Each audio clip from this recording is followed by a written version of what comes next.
Good evening, ladies and gentlemen. Welcome to another Fake Accents Unite. I believe this is our fifth iteration, isn't it, Britisher? I have no idea. You know I can't count. So, you can't count. You have internalized the knowledge of 1,000 generations, and yet you cannot count.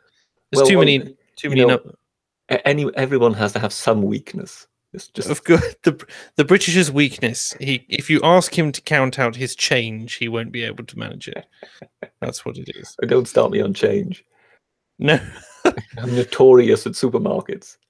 Oh dear. Do you collect? No, You I take will note? always get it wrong somehow.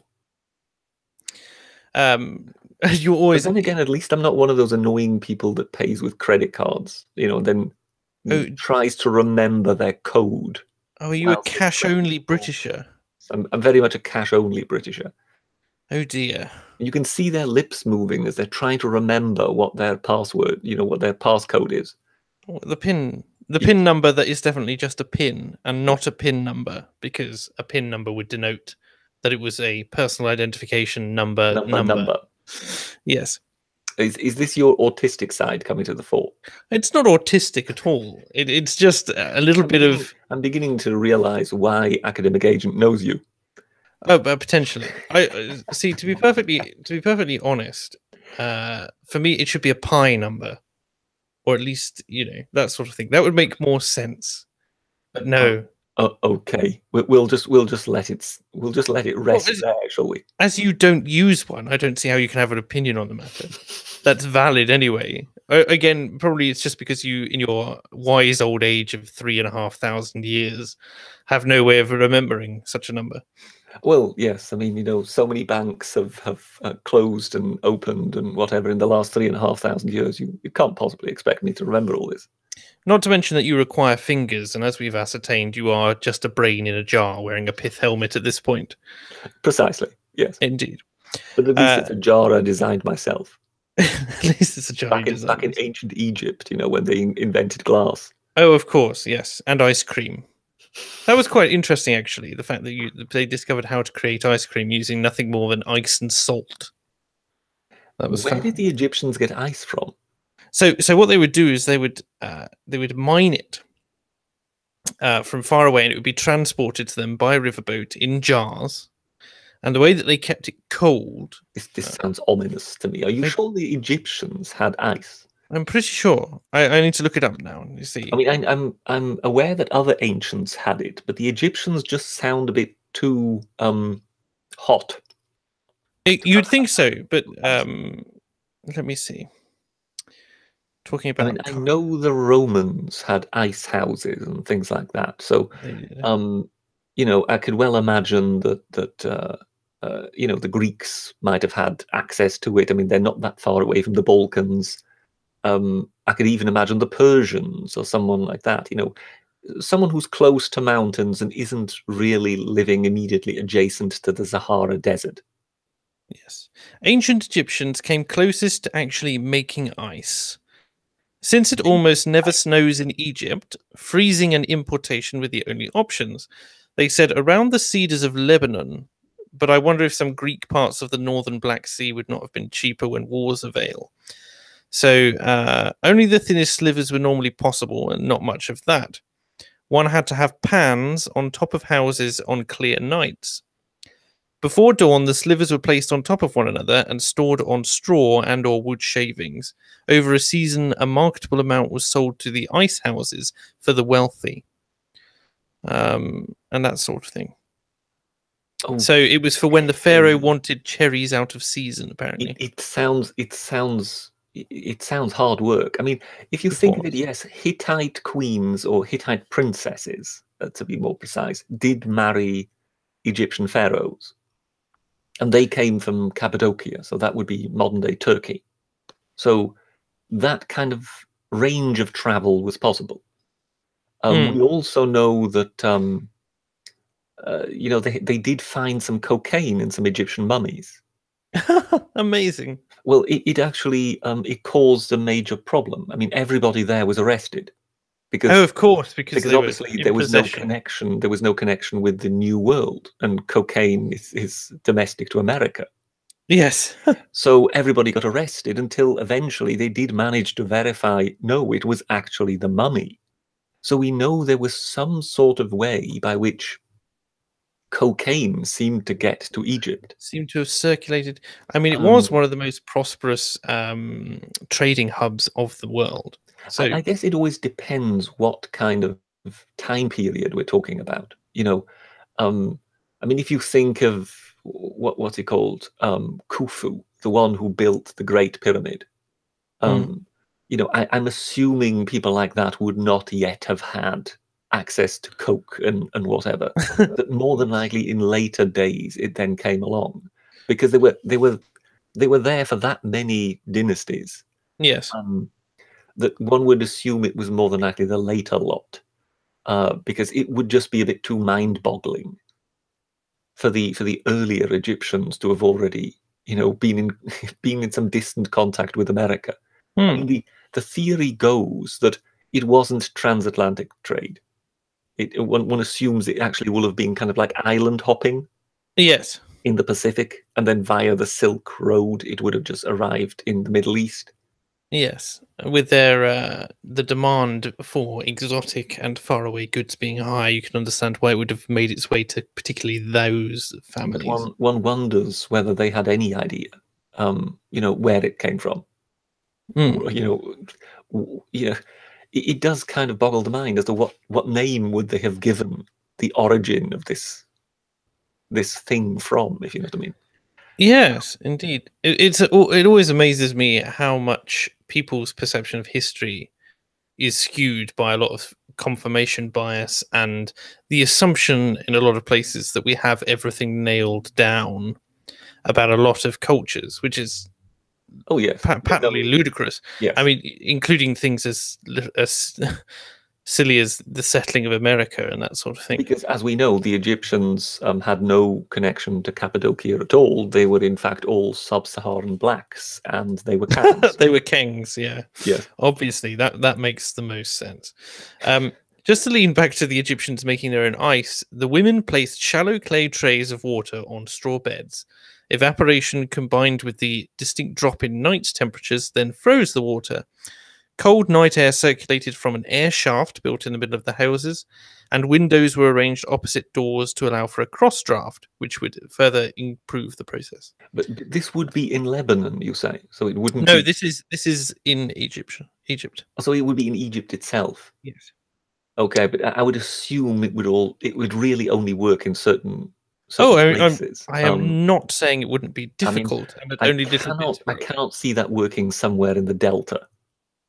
No, neither can I. But certainly the process, because it's basically a copy off of Rome in a lot of places, where they would cover deep, they would fill deep pits with snow and then cover them with straw and that sort of thing. But obviously, you don't get snow in Egypt, so they had to make do. And as I say, they could only produce slivers at a time. Well, but it's ingenious. I mean, it's very very clever. That basically you just take these thin slivers and then pile them on top of each other. It's I Mm. must say I would not have thought of that. Well, no, I suppose when needs must, if you're in desperate need of cherries, and you know you Indeed. must. Well, then again, I mean, cherries. Once again, we're talking Cappadocia, aren't we? Um, Probably. I'm oh, not that familiar with Cappadocia, so well, no, I what can't. was It was the. I'm desperately trying to remember. Lucullus. Lucullus was the one, the Roman general, who brought back cherry trees from Turkey, and I believe Yes. Cappadocia again. So he introduced the cherry into Europe Oh, because fascinating. it was one of those. A lot of the fruits that we just basically take for granted as staples today actually had very specific origins. So I think the apple came from Kazakhstan. I see. The peach, I believe, is Chinese. The apricot is either Armenian or Azeri. I am vaguely aware that the carrot is Eastern European and that it was a completely different color. Yeah, I'd not heard that.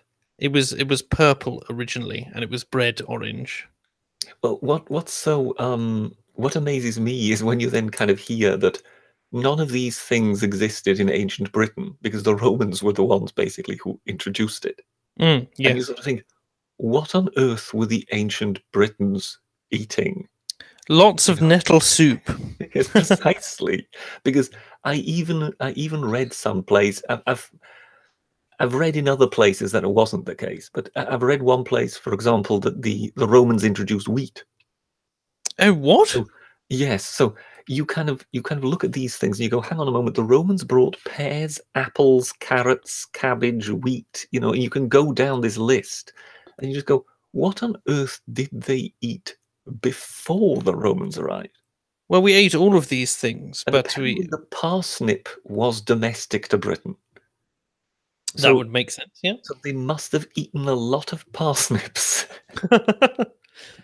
I remember hating parsnips as a child, and they very much grew on me over time. Well, I think you must have been, you would have been a very skinny Briton then.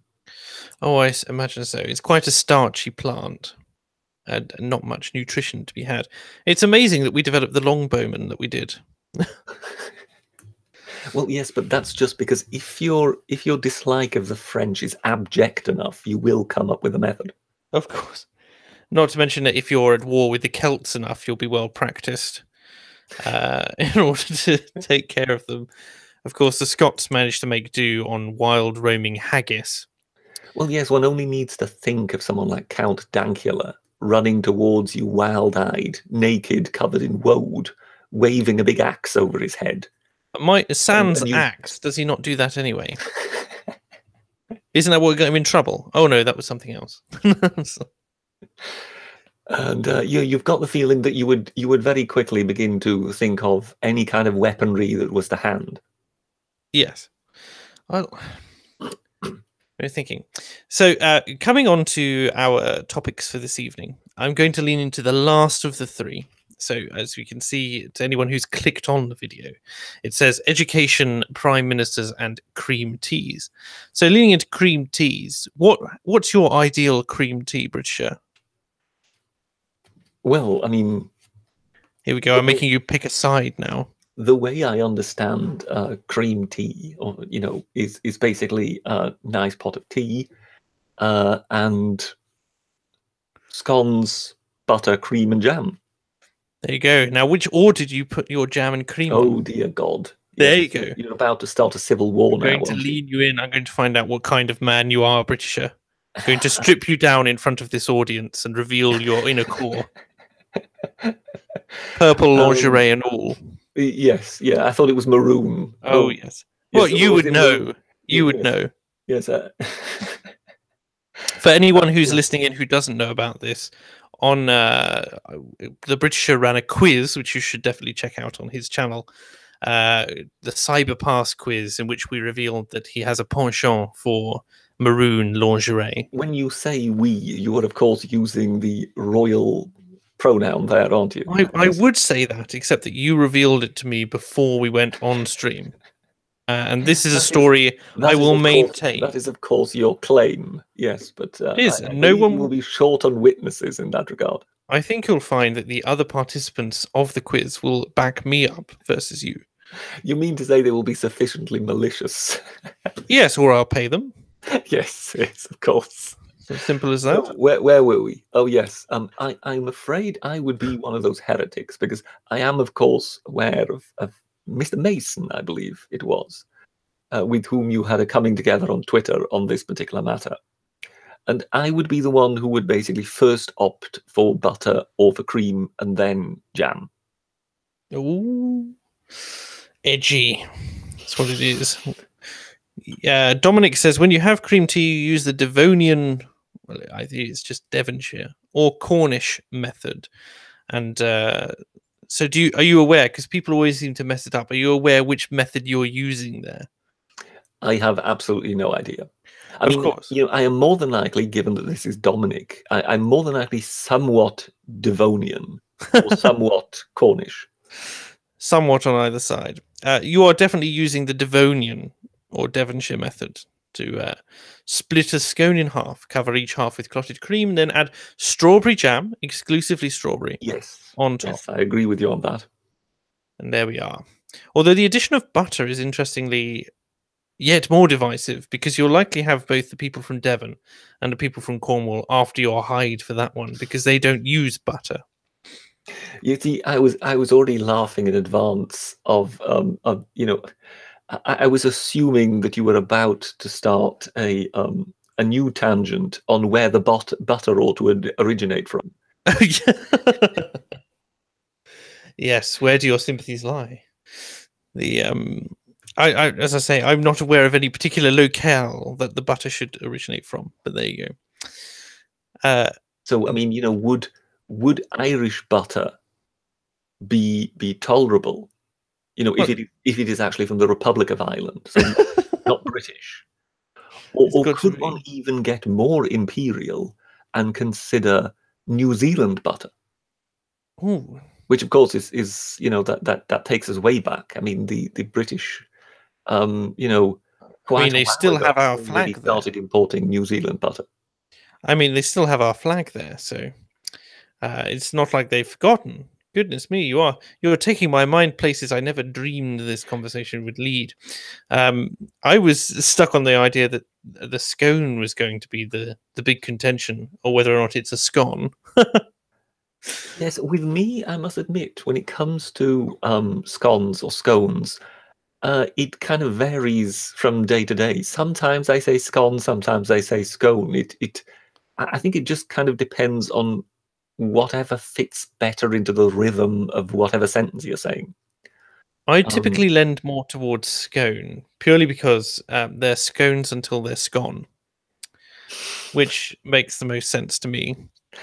And also because I read about the stone of scone. Yes, I believe it's scone, isn't it?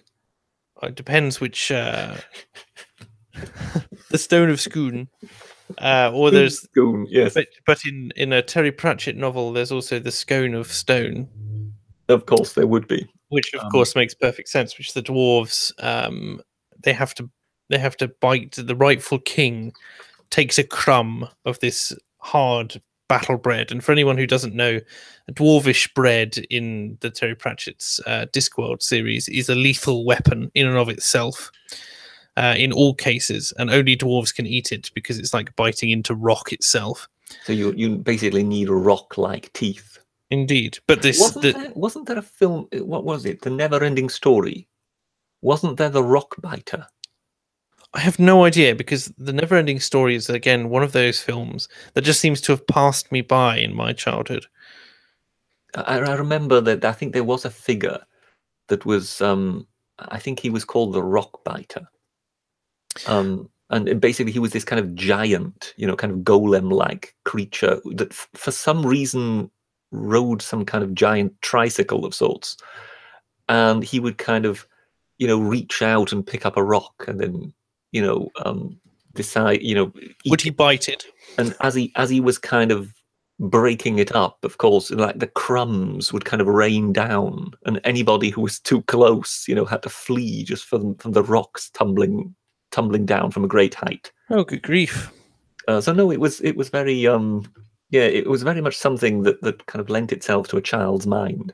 Yes, the for the scone of stone idea, the idea was that the king takes one bite out of it, and recognizing that it is the first original dwarven baked good, that proves his royal ascendancy if he can prove that it's the correct scone out of you know, a selection that he's offered. And there's a whole thing around whether or not it's a fake or not, and whether or not such a thing could exist. It's actually a fascinating book. The Harry Channel has corrected me and said that's Sir Terry Pratchett, I believe, and you are quite correct. Well, just on the Never-Ending Story, I think it was written by a chap called Michael Ende, which is kind of funny because Ende is German for end. Yes. So Mr. End wrote the Never-Ending Story. Are you sure it's not a pseudonym? I have no idea. That might be quite entertaining. The Prospero 058 says Philip Mason in the States, Kerrygold butter is the favorite of butter aficionados because Mr. Mason has said Irish butter Heaven forfend. Very upset. Of course he would. Yes. And Prospero quite correctly notes anything but French butter. Anything. Of course, the natural way being butterless, because you should have a warm, moist, freshly baked scone that does not require butter to be, malleable, etc. Yes, we're finding rules here to eating scones that, yes, I think Academic Agent might have let a few of his autists loose on us. Potentially. At any moment now, someone is going to come up with a statistic. But what you don't realise is they're my autists now. Of course, yes. They're loyal to me. Alfred Keith says, not so obvious, Irish butter is the best butter in the world. Well, there we go. They keep just had this thought. So obviously yours, as opposed to the Academic Agents, is the second autist battalion. It's the second. I don't know, probably the third, to be honest. And I'm fairly sure there are people here who are only here for yourself. So that's also entirely possible that there's a separatist. Well, they're more than likely just here wanting to see whether I'm going to go on a mad rant about censorship again. But I do promise to behave. The British. I hope you misbehave. And I throw the next fact at you. But here's something that I found really fascinating about the cream tea, which is a sentence I never thought I'd be saying in my life. But here we go. In Devon, an alternative to the scone found occasionally is the chudley, lighter than a scone and smaller than a Cornish split. In Cornwall, an alternative was traditionally a Cornish split, a type of slightly sweet white bread roll rather than a scone. It is now rare to find this, obviously, but splits are still used by many Cornish families in their own homes. Do you know this? I am utterly confused. I have no idea. I'm looking it up right now, and I'm seeing something that looks a bit bun-like, called a Cornish split. Let me have a look, and then I will. You're saying that a chudlane is chudley. Yes, is halfway between a Cornish split. So it is something I don't know of. Is halfway between something I don't know of and a scone. Let me find. Yes, here we are. I'll share my screen. Kind of, what is it? There's that the very opening of To the Manor Born, when Richard de Vere arrives in the village and he's looking for a particular address, and he goes to there's the vicar standing outside his church, and he asks him whether he could kind of tell him the way to somewhere, and the vicar just looks at him and goes, "Oh, do you know where Badger's Wood is?" No. Well, it's somewhere there. Okay. And yeah, that's pretty much the description you gave me here, as in something I don't know about is somewhere halfway between something I don't know about and a scone. Well, here you are. If you take a look at the Hangouts window, you will see an image. Ah, yes. Here we are. That is supposedly a Devon split, a chudley. Okay. Which is a diddy roll, effectively, as I'm going to name it. Well, yes, but this is just an attempt at being desperately different because they just don't want to admit that they like scones or scones, whatever we want to call them. Well, it's fine, Britisher. For your offence, I will simply kill you after the stream. It's fine. Are you from that part of the world? Are you? Oh, the kind of people who would kill you over the mispronunciation of a simple semantic phrase. Oh, potentially. Well, and now that you've got the second autist battalion behind you. Well, I certainly do, considering one of them has just gone out of his way to explain to me that Michael Ende is not a pseudonym. Oh, well, there you go. There you go. But one wonders how much of an inspiration to the tale having been called Ende must have been. Yes, he was mercilessly teased through his entire childhood, so he invented an entire fantasy world where he could rain destruction down upon people with the Rock Eater in a story that never ended. I don't know. It would make sense, right? Yes, yeah, could be. Who knows? There's all sorts of bizarre psychological concepts. I like that Alfred Keith has said that looks like a scone that's gone wrong. And it's a scone when you're Well, you hungry. see, you have to understand the Cornish are too busy burning people in wicker men. Of course. That So, makes sense. they can't waste that much time on making a scone properly. Yes. Prospero is quite rightly chastised me and said, I'm not an autist, I'm a pedant. There's a difference. Well put. Well Which put. is well put. Although you're the ultimate pedant Britisher, so I don't know why you're you're applauding him. On to the second topic of the evening, which is prime ministers. Now, this is a case of discussing more future prime ministers than our current prime minister, because we all know your thoughts on her.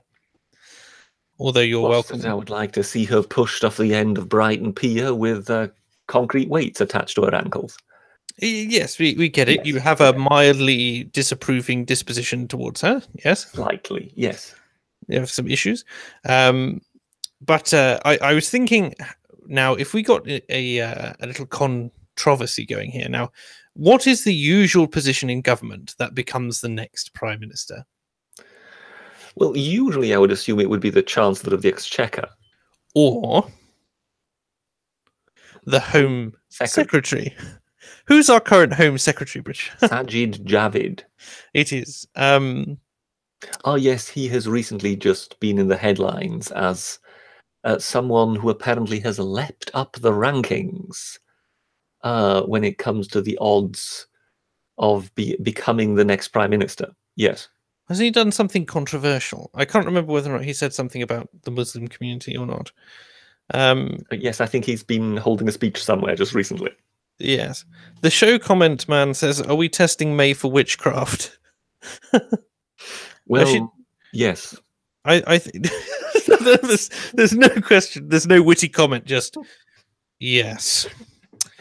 Well, I'm trying not to be too rude, but I can see where he's coming from. Well, Mrs. May happens to be more of an Emperor Palpatine type figure in my mind. So it's more that we'll throw her down a shaft, very long shaft, and we'll get Boris Johnson to do it.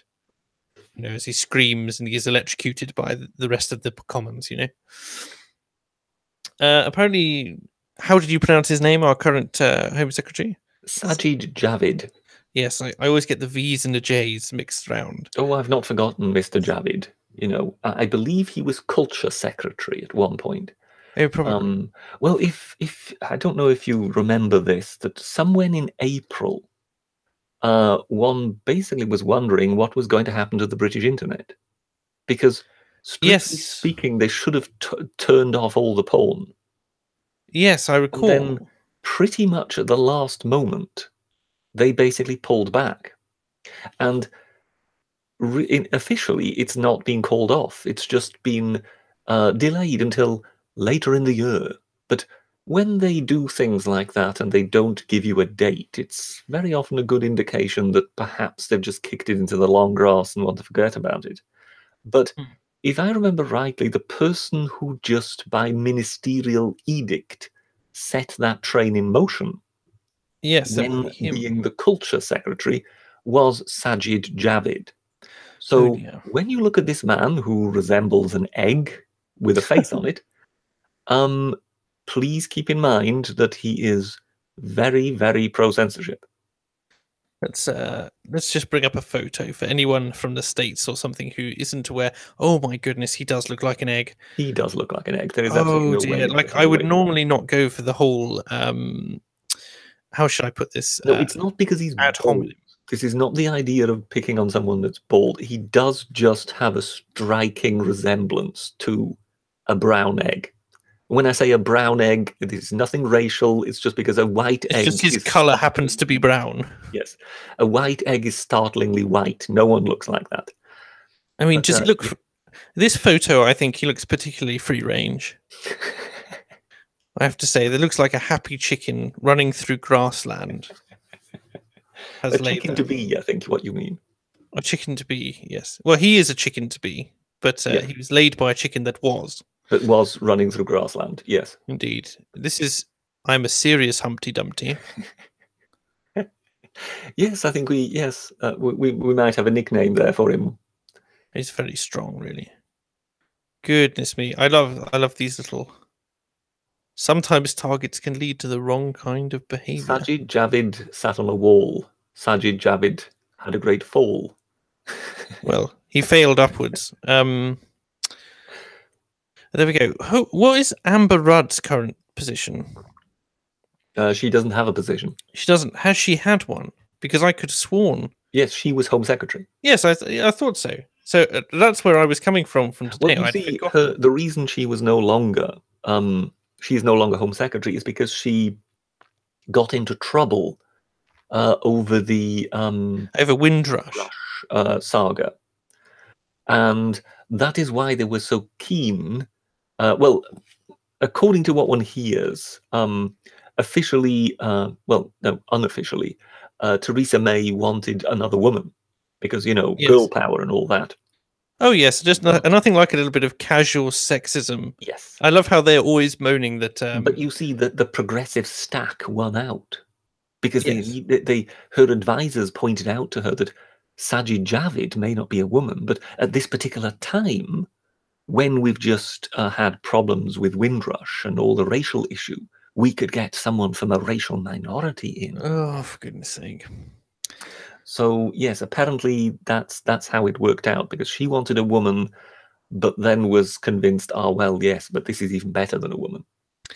To lean back on some of the conversation that the chat have been having, particularly about Mrs. May, that says, if May is found under a board, pressed to death by some scones made of stone, we know where to seek our suspect.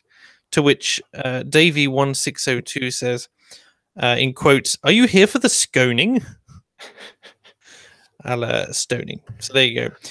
The Harry channel says, at least Sajid Javid doesn't look like an orange like Carl Pilkington does.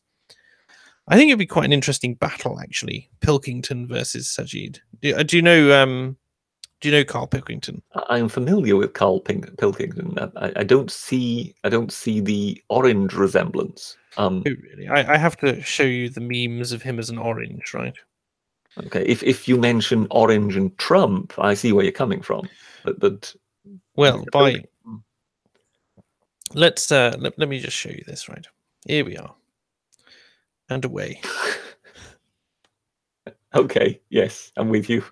You understand the I definitely there have been, yes, my friend has this t-shirt right here because obviously the meme grew out of Ricky Gervais saying head like an effing orange. Yes, that sounds very Ricky Gervais. Yes. It does. I'm not a massive fan of Ricky Gervais's work, but that one was quite amusing. I cannot stand The Office.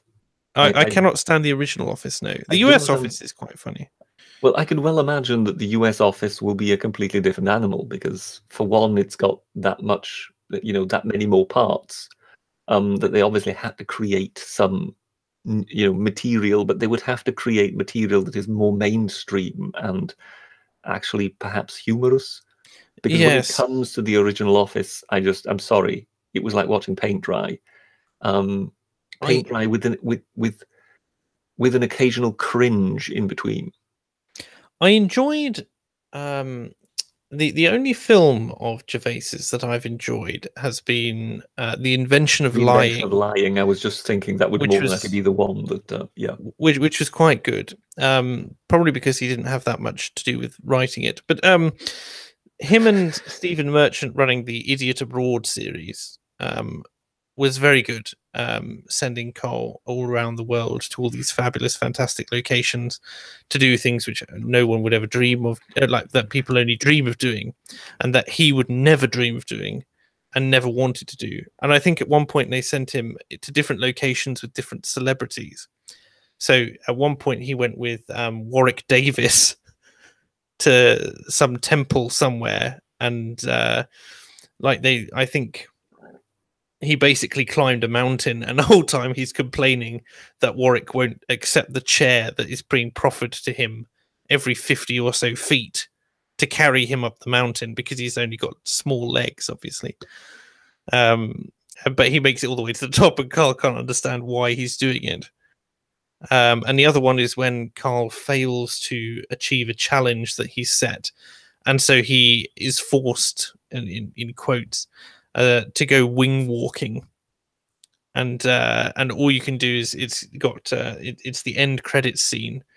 And all you can do is hear him on the microphone screaming obscenities as he does loop the loops in the background because he hates it so much. It was brilliant. It was the whole series with Warwick Lee Lancaster. Yes. Okay. I say I wondered whether or not it was, or whether or not it was just just the episode and he did different ones. But I find him and Stephen Merchant to be quite funny, although Ricky Gervais, I just don't understand the humour. Although I understand that some people are in love with his stand-up. Although I guess I can't say I've sat down and sat through such an episode. Well, as I say, there's not much I can say. I'm not a great fan of the Ricky Gervais kind of bandwagon. Is it because there were no oil paintings being made of Ricky Gervais, and therefore there's no room for you to be in the background taking notes? Well, that must be it, of course. No, it just I really just never thought the chap was funny in the office. I thought it was, obnoxious. And also extras did nothing for me whatsoever. I have the Ricky Gervais show I did occasionally find funny. That's when they're pretty much drawn as Flintstone characters sitting in a radio studio just talking to each other. That could be quite funny, but most of his output, no, I'm sorry. It reminds me of his output. Very much reminds me of almost Little Britain, which I also do not find funny in the slightest. Well, I would like to challenge the BBC to do a sort of a rerun of some of those Little Britain episodes.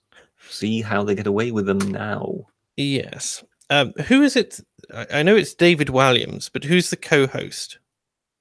Another gentleman that looks like an egg. Another gentleman who looks like an egg. He's come out now and gone full lefty, and said that he no longer finds any of the stuff that they produced from that era funny, and that he's quite embarrassed by the whole lot, to be honest. Well, I mean, some of the stuff was funny, but it's just fun. It's just remarkable that because of this kind of era of political correctness, yes, some of the jokes that they made then and could get away with then now would suddenly be deemed criminal. Indeed. So, if you remember, they had several of them where they're always dressed up in frilly dresses and always tell everybody that they're a lady. Yes. Yes, and I just would like to see that re-screened by the BBC, proudly. Yes, we could see what the trans lobby does for that one, shall we? Dominic has pointed out his name is Matt Lucas, and yes, that's... Yes. Thank you for that. Matt somewhat Lucas. Wasn't Matt Lucas on Doctor Who last season? Are you thinking of... he has done Doctor Who a few times, but are you not thinking of Matt Smith? Talking of Matt Lucas, he did do a... Well... I say do. He tried to do a silent comedy, which I'm not sure whether they've even recommissioned. It could have been BBC Wales that did it. Goodness. Was it called Pompidou or something like that? Or something equally ridiculous. He was supposed to be, some kind of broke landed gentry type with a butler. Right. And it is just, I mean, it's criminal. I mean, you just watch it and you just go, I'm sorry, what were they thinking?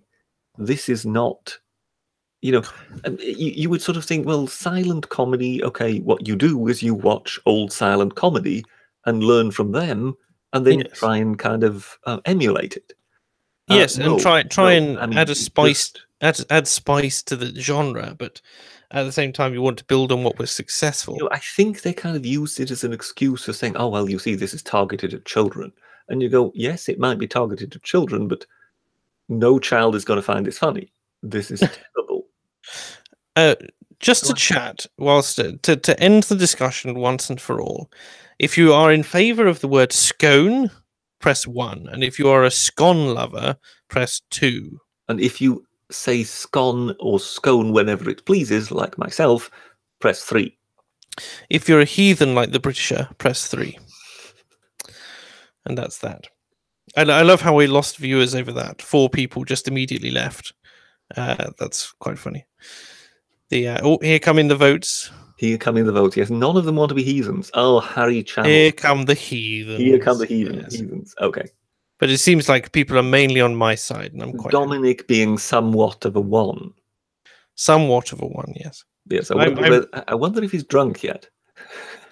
Probably not. I don't think he plays the drinking game anymore. It caused him too much brain damage last time. Well, in that case, I think we've found the creature that laid Sajid Javid. The creature? Give it time, Mr. Not So Obvious. Work it through. Think it through. I have no idea. What sort of a creature would lay Sajid Javid? Oh, a chicken. A hen.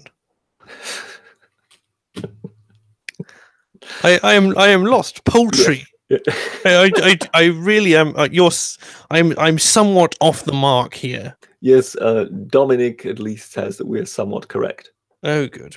Well, we'll move swiftly on there because I don't know whether we're somewhat correct about his being drunk or his being somewhat of a chicken for not being drunk.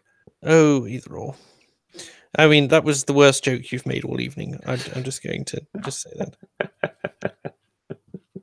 Bless. Either that or you're coming over all American on me here. Well, it's my show. I'll do what I want. At which point you immediately leave the stream and I'm left floundering because I have an hour and a half's worth of content left and no one to talk it through. I leave to the sound of my shrieking yee-haw before I kind of press leave. Yes. Abacat says, the stone of Scoon, I rest my case. So we should all be calling them Scoons, obviously. That makes sense. Reptiles lay eggs too, I'm just saying. Thank you, Harry Channel. That's quite so awesome. What Harry Channel is effectively saying is that Dominic is a reptile, or somewhat of a reptile. Potentially. Or at least that Sajid Javid was laid by some sort of reptile. Yes. Oh, well, then we're back to our reptilian overlords. Of course, the reptilian... Yeah, so we can go full Alex Jones here. Yes. You know, it's funny you should mention Alex Jones because I was talking with a friend of mine about him earlier. Harry, I blame you for this. Indeed. Go ahead. I was talking with a friend about his appearance on Joe Rogan Experience, where he starts off the interview by saying, it's okay, I'm not this crazy conspiracy theorist that everyone thinks I am. And by the end, he's talking about alien abductions and mind control and reptilian sort of pedophile camps on Mars, those kind of things, stuff like that, and they're getting into your brain. And it's just those damn globalists. He's just Alex Jones is pure comedy gold. The man is nothing if not impassioned. I believe someone. One thing I just want to know is, to what extent is he aware that he is comedy gold? I think to some degree. He was once asked if there was a conspiracy theory he did not believe in, to which he responded, aliens. And that was it. But no. You see, they made him say that. Of course, yes. He may well have recanted in private to his overlord. Well, yeah, perhaps he does all the other things, the Illuminati and whatever, and then Paul Joseph Watson does the aliens. I mean, you do wonder at what point skepticism goes too far, right? Because there's either he will uncover something, utterly, massive and brilliant and whistleblowing worth, but which he did, by the way. Yes, which he did. What was that? Hillary Clinton. Yes. When he was basically the one saying Hillary Clinton is terribly unwell. She is constantly fainting and falling over. And we've got that from some of her guards and whatever. And people will say, oh, here he goes again. Yes. Nonsense. This is, of course, because in broad daylight, the woman falls flat on her face. And you took no pleasure in that. They kind of had to, haul her up and throw her into her van like a sack of potatoes, didn't they? Yes. I mean, you took no pleasure in seeing that, did you, British? Oh, none whatsoever. No. None. Poor woman. Did you see recently she was photographed and it appeared she was wearing some sort of back brace? No. Yes, there was some photographs where I'm sure if you Google Hillary Clinton back brace, it will show up something. I remember seeing it in some newspaper, and it was kind of highlighted as in, this looks rather strange. Oh yes, here we are. It doesn't look as if it's kind of an odd fold in her, in her jacket or something like that. It definitely seems as if there is something, around her back, propping her up. Is this what you're referring to? Yes, that is what I'm referring to. Now, you can't really explain that bulge away, can you? It's definitely something, to say the least. I mean, other than the fact that it might be the stubs of her demonic wings. Yes, which is also possible. Yes, I mean, it doesn't really bother me that she would be wearing a back brace. I find it bizarre that she would lie or hide the fact that she was. You see, I think the reason people take an interest in this is because of what went on during the election campaign. Because they're always the candidates are always trying to make out that they're, a picture of health. Oh yes, that goes all the way back to the JFK days. Yes, and given that they're, given that most of them are usually all of some sort of advanced age, we all know that most of them are usually lying. Now, in the case of Hillary Clinton, she seemed to be really lying. Because, yes, I think that it's fairly obvious that there's something wrong with her. But, I think she has, at one point, kind of ruled herself out for the next election. But I've got the feeling that was merely a sort of polite ruling out. I could well imagine that at the next election, she might be back, if they can prop her up. Well, I wonder. I mean, at the moment, there's no.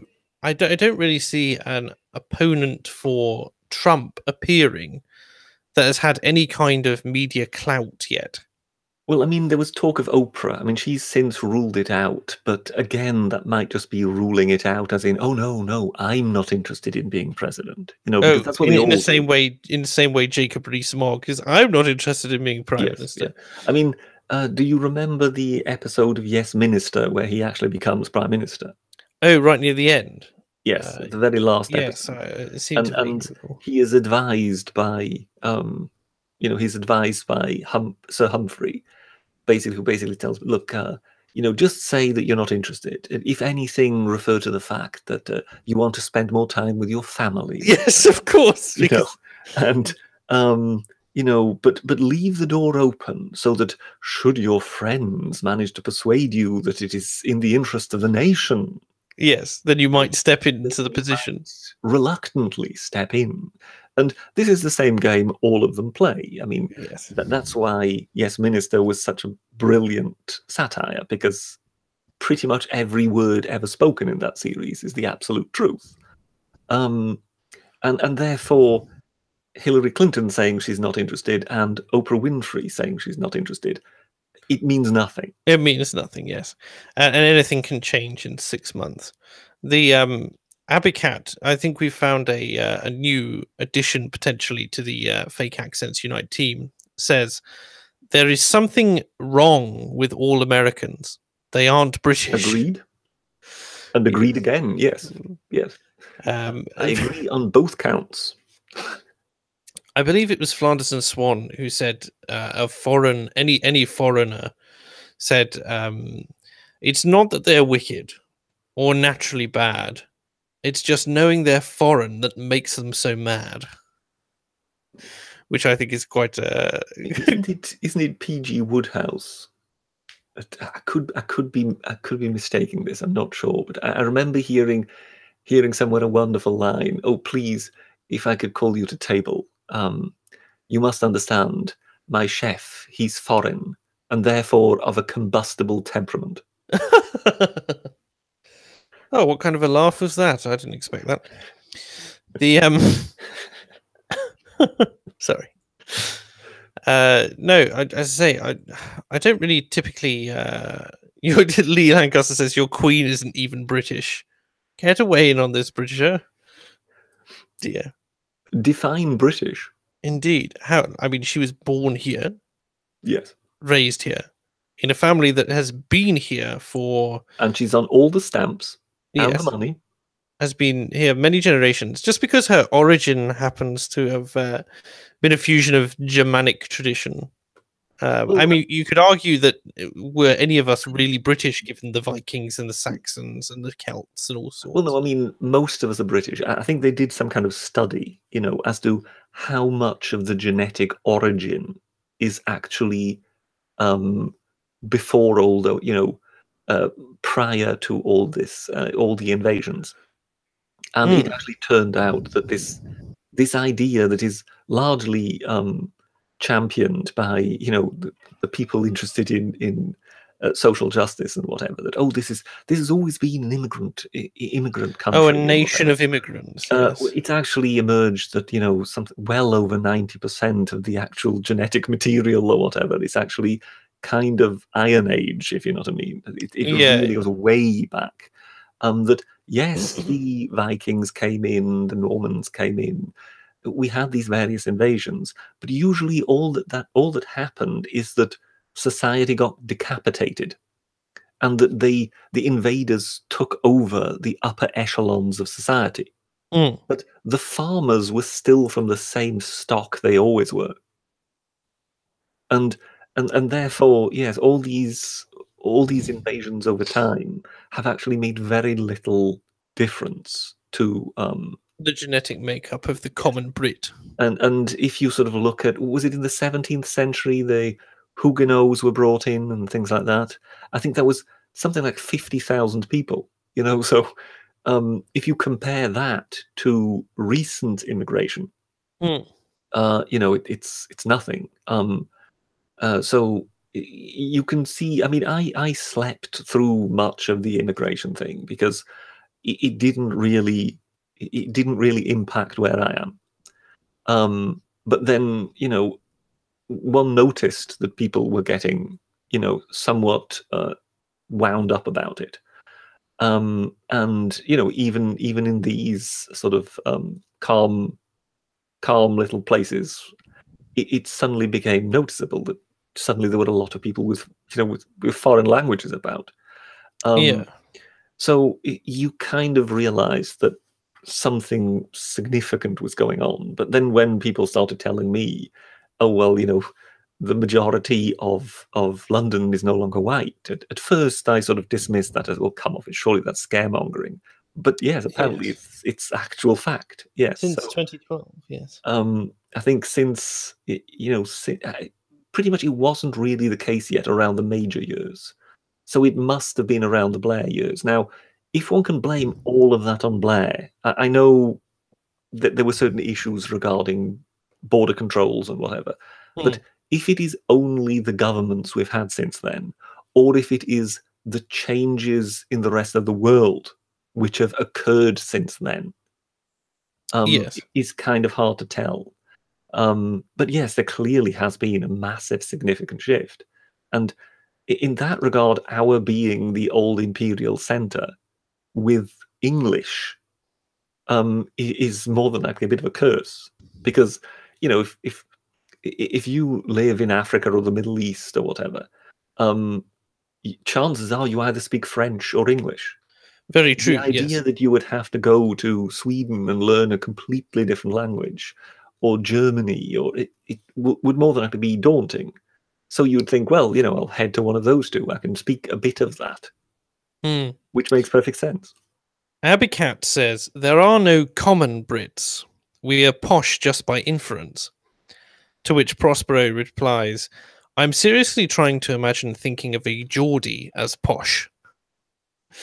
Well, I'm confused as to why Abicat even thinks it necessary to make that statement. And here I am thinking that Abicat is probably the proper thing. She's educating the masses, Britisher. We have a varied and diverse audience. Some Americans about, yes. We have many, we're an inclusive society. Right, I'm waiting for the viewership to drop from 36 to 3. Right, the 3 being myself, you, and I don't know, an alternative account of mine. That would be it. Geordie is the fake accent, to be honest. My ex can attest. I don't know. I mean, you have different variances of British accent, obviously, but I don't know. It just seems to become more incoherent the further away from the Queen that you get. That's the way I look at it. I mean, look at the poor I'm not Scot. sure. I'm not sure. I think there are sort of islands of very strong accents.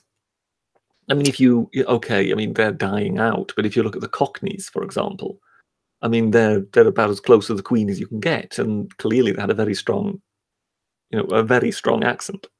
Yes, but do they speak it in a coherent way? It's all about whether or not you're pronouncing the Queen's interest, the Queen's English. Okay, yes, but if you take someone like the Northumbrians or the Cumbrians, and you compare them to the Liverpudlians,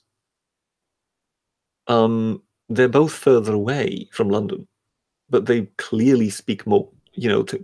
They speak more comprehensively. That's one word for it. If I could think of one accent that I could not stand. Comprehensive, comprehensible, I think is what I was looking for. I'm Yes. not sure. Whatever. I mean, the Liverpudlian accent. I mean, it's the only accent in the whole of the UK which really seems to set me on edge. And I think it's purely due to the fact that I had to, as part of my school days when I was doing English GCSE, I had to do a story. I had to review a story called A Good Day Out, which I'm sure some people in the comments may recognize. And it's basically the story of a load of working class Liverpudlian young boys and girls going on a day trip to basically a castle. And we had to break this whole thing down. And I'm quite an avid reader, and I really like to read. So this book is only about 10 or 12 chapters. It's very, very short. And we were forced to crawl through this thing half a chapter at a time, week in, week out, once a week. And it drove me mad because by the time we'd finished, I'd read this book about 7 times. So the result of this would either have been that you would have ended up hating Liverpool or castles. I didn't hate Liverpool, but we had to watch once we'd finished interpreting the book, we had to watch a film interpretation of the book, see where the differences were and what other stuff could be gained.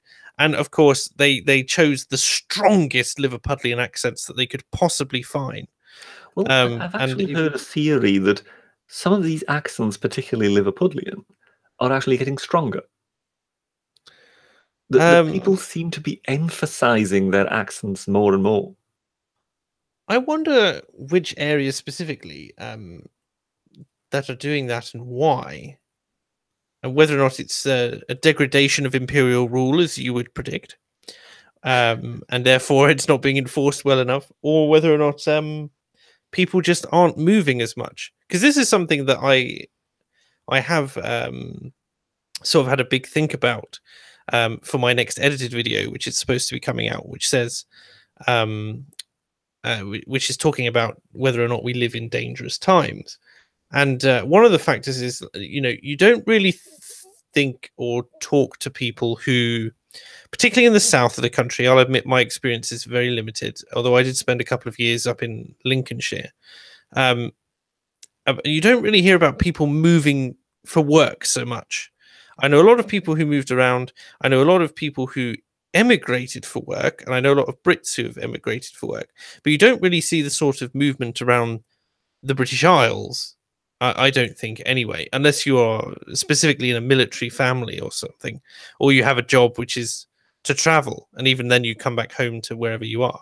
So I think it could be because we have so much more socializing time, and also people aren't moving as much, then perhaps the accents are concentrating. Well, I'm not sure about that, because as far as I'm aware, the cities are actually still growing. Yes. So it's as if more and more people are still, therefore, moving to these great conurbations. So it's kind of they're leaving their town but going to a yet bigger city. But it's not in a way that people are moving to, work at the local Lancastrian mill, if you know what I mean. Yes, also true. But I think my theory regarding the accents getting stronger is more that, again, in the regions, the idea of identity is again being further emphasized. So I think that might be behind it. Also possible, yes. I don't see why not. Although, do we really see? I mean, maybe in working class areas, I suppose. I imagine it's somewhat of a counterculture to the fact that the middle class, a lot of middle class Brits, are being told effectively that they don't have an identity or a culture or that sort of thing. The idea that our history is not being taught to us. In fact, this brings me quite nicely onto our third topic of the evening, which is sort of the chunkier one, which is the educational system in Britain. Now, I'm aware that you were raised on the continent. So yes, to yes, you, on an ice float somewhere. Yes, of course, right, definitely Germany. That's that you would rather remain private. So we'll definitely Germany. Not mention that again. But in terms of the British educational system, again, I'm thinking about this quite a lot. Things like history, and so the way history is taught at the moment is certainly at a very early level. I obviously don't know what it's like when you go past GCSE. Is what is it like to live in a certain time period? But you don't really learn masses about the motivations between about certain events. It's more about, what was life like? What did these things happen? What big events happened and who won? But not about sort of why such events came to pass and that sort of thing. It was a lot of rote memorization of dates and that sort of thing. I'm sure people in the chat can attest. But so for instance, the American War of Independence gets taught in British history classes, but we don't talk about a lot of the conflicts that we've had in the past, which are British military history and that sort of thing. And we learn about that the North won, and the North was good because slavery, or the lack thereof. And we learn that we abolished slavery first, although only vaguely. It's not really pushed upon. We learn about William Wilberforce and that sort of thing. But yes, Harry and Gladive, or Will, is just saying, I'm personally reading up on the Empire since the school system has taught me nothing about it. And this is something that I'm seeing come up really frequently from both my peers and people that I'm talking to just generally around the internet as well, is that you really aren't taught anything. And one of those things that also comes up is that it's interesting that the school system in Britain was never empirically tested with using the scientific method. It just sort of rose up and it was assumed that this was good. And then it's been heavily regulated by the government, and that's about as far as it's got in its development. But so I was thinking about bringing the topic of conversation onto what sort of things we'd like to see taught in classes, particularly history and that sort of thing, and what kind of balance in our theoretically perfect school system we would have. Well, when it comes to balance, I would say throw the balance out, because they are desperately trying to, for example, bring female characters into the teaching of history, and you just go, yes. Okay, Boadicea, and you notice how I give it the old name, Yes. Boadicea, and Queen Victoria, Queen Elizabeth, fine, yes, but please don't bore us with poor Admiral Nelson's wife, because really we don't need to know. Well, not really. Okay. I mean, so he went swanning off with his celebrity lover, and went touring around the country, and his poor wife was at home completely humiliated. Why are we telling people this? Why is this important? Yes, I mean, talking about great. There are plenty of great women in history to choose from. There just happen to be less of them compared to the men because of biological constraints that weren't alleviated until the late 60s.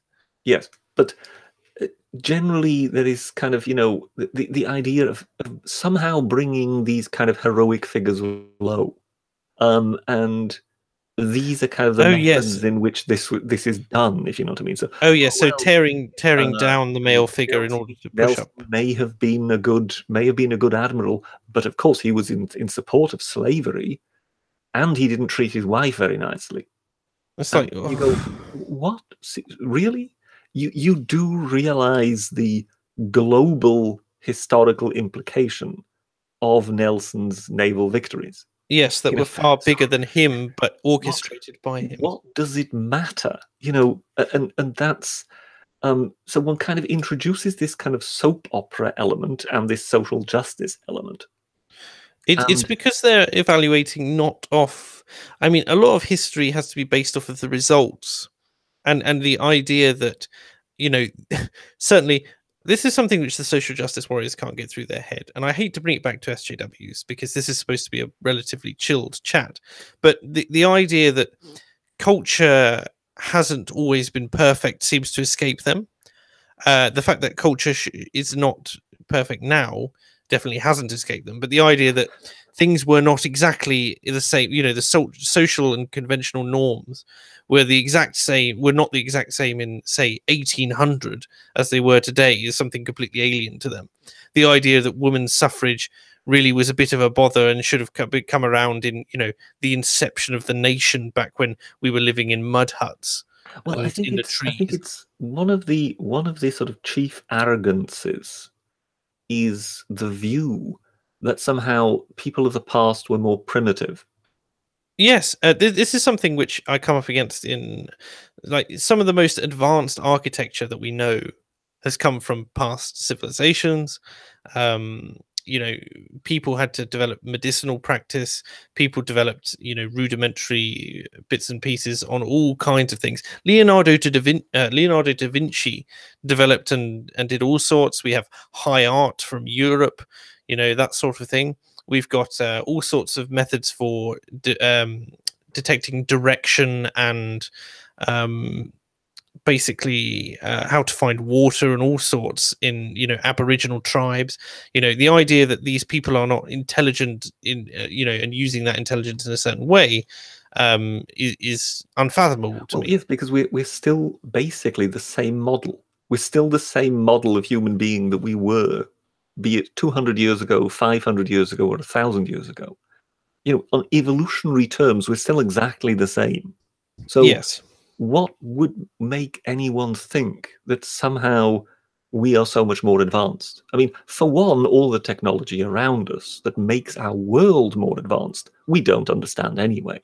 I mean, as we speak, we're both currently sitting in front of a computer.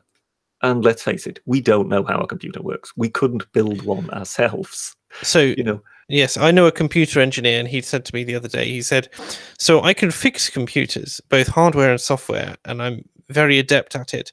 But for the life of me, I have no idea how, if I press the A key on my keyboard, an A appears on my screen. Precisely. No idea. So, in that respect, we are not quite as sophisticated as we think we are. And at the same time, when it comes to somehow our having a moral superiority, think of it like this. Think of yourself meeting an ancient Roman and him telling you about the circus games. And no doubt you would be the one horrified. Oh, how can you possibly do this to people? You're putting them in the arena with gladiators, and they're killing each other and fighting wild beasts and whatever. It's terrible. And he would more than likely just shrug and look at you. But if you told him about the concept of old people's homes, he would be horrified. Oh, really? Yes, he would think that monstrous. Yes, that they weren't allowed to die. Well, why are their families not looking after them? Yes. You can kind of see that, in a way, they would also, in a way, look at us and be outraged at some of the things we do. The idea that we are somehow superior, in a way, is completely false. We are different. No, and we may be different in our setup, but it doesn't mean we're superior in everything we do. No. And I think a lot of the kind of social justice view of the past is precisely that, well, we have evolved into some kind of higher beings. Of course, only in the last generation or two when they came along.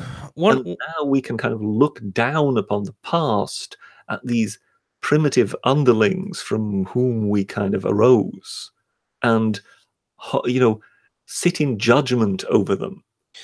Yes. One of the things, they don't seem to understand where their morality comes from.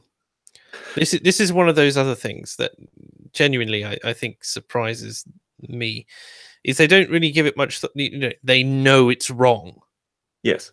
They know it's wrong, and the idea that it's not the product of a complex social mechanism that has evolved over 2 or 3,000 years. You take something like the concept of slavery, as we are constantly reiterating to one another, we are the ones who abolished it because everyone was practicing it. Yes. Absolutely everyone.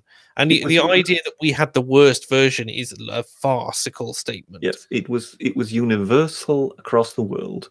We it was were in a way the first force to basically say, okay, fine, this has to stop now. Yes, and there are variations on a theme. The Middle East, everywhere it was. Even white slavery in America and so on and so forth was typically, it was considered to be a just punishment for a debtor.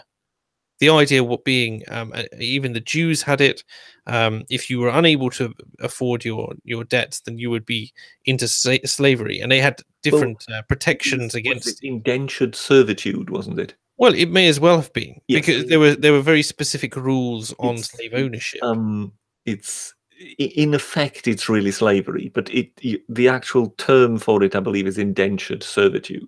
Well, they were slaves because they would take them from other nations as well, but they had set time limits and that sort of thing. And it's not like there was one rule for all. It was very much a split system because the way a lot of the early colonists paid for their being transported to the New World was by serving as indentured servants. Yes, Dominic didn't have the money to raise the fare in the first place. Dominic says a lot of morality is just feelings. It's only later that we try to rationalize and challenge those feelings. Well, yes, a lot of morality, yes. Well, but again, there is such a thing as kind of basic human morality, which seems to spring up in just about every place. Well, it seems to be convenient that not murdering people seems to be a consistent theme. At the same time, people in different parts of the world have different rationales for actually murdering people. So, and it's interesting.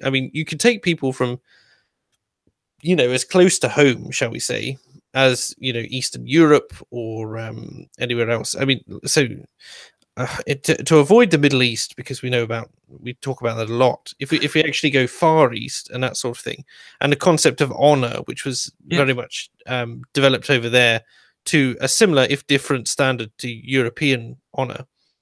Well, and the idea of one's family being paramount and that sort of thing, and a number of punishments, including but not limited to the 3 generations punishment, which North Korea still practices, where if you dishonored your family, you would be imprisoned, your son would be imprisoned, and his son after him would be imprisoned if you got that far. So basically, when it comes to these sort of things, I think what is so interesting is we shouldn't forget that we are the ones who developed all the technologies over the last 400 years or so, and this, of course, is a kind of two-way stream, that you change the world with your technology, but the world then in turn with its technology changes you.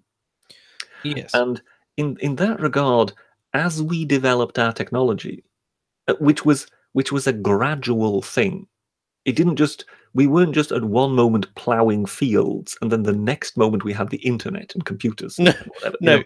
Or even the combine harvester, to keep on the same analogy. Gradually we went we kind of rose through the ranks of technology. So as we had the new technologies, at the same time, our societies were effectively given time to kind of adapt to these technologies and at the same time evolve from them, so to speak. the problem we, in a way, look at when we see a lot of these other parts in the world, whether it's the Middle East or other parts that still have got, very strong senses of honor where people might get killed for it and whatever, is that those societies never evolved in the same way as we did. Because to a certain extent, for prolonged periods over the last 400 years or so, they stood still. They didn't go anywhere. No, not really. And then eventually, just what I said effectively happened, that a readily developed technology eventually just dropped into their lap as we arrived. And given that they then didn't have that sort of steady step-by-step approach of developing that technology, they were kind of confronted with technologies that proved much too destructive for their for their state of societal evolution, if you know what I mean. Yes, I see where you're coming from. Yes. And I think that's why you have got some parts of the world that are just perpetually war torn and whatever, because yes, you let sort of things loose on a world that wasn't really ready for it. And I mean, nowadays, of course, in London, we've got people throwing acid at each other because it's suddenly become this strange fad. But prior to that, the only thing we knew regarding acid was it was more in the vein of people from the Indian subcontinent. And before people now start jumping up and down and saying Muslims, in that case, the Hindus were just as bad. That when it comes to matters of honor, particularly with women, they ended up throwing battery acid in their face. Yes. And that kind of just kind of proves the point. Perhaps that society wasn't ready yet for battery acid. Yes. Do you understand what I mean? That we will have evolved as we were developing these technologies, and therefore by the time we had battery acid, we weren't really throwing it at each other anymore. If you would give, to go back to the ancient Romans here, just for the sake of it, if you would give the ancient Romans the technologies that we have, could you imagine the butchery? Yes. Or no, rather. How far would they go if they suddenly had this killing capacity, this utter destructive capacity?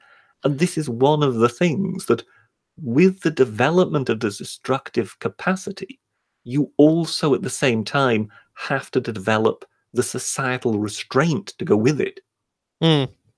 Yes, and it's one of those things that sort of develops alongside. Yes. Whereas to these people, they have access. I always find it interesting. Like, you wonder what it would be like to grow up knowing that there is a society out there that, for lack of a better word, is more advanced than your own. And that if only you can get over there, then you can, one, make a better life for yourself, but also you have all these products that are flowing from there to your nation that if you can get hold of, it can't be made here. You have to get it from there. Yes. And that sort of thing. And I think the idea that it's just another weapon. I mean, one of the things I truly do believe is that, particularly in the Middle East, there is kind of like a chip on their shoulder. Yes. Because I think they are, to what extent they're consciously aware of it, I'm not sure. But to a certain extent, I think those societies are very aware of the fact that they are being kind of flooded with Western goods and Western influences and whatever, and yet they're not reciprocating. They've not got any opportunity to reciprocate in any way, shape, or form. It's entirely a one-way street, and I think that is part of their feeling threatened. Dominic quite rightly points out that this is why nuclear proliferation is such a terrifying prospect. Yes, well put.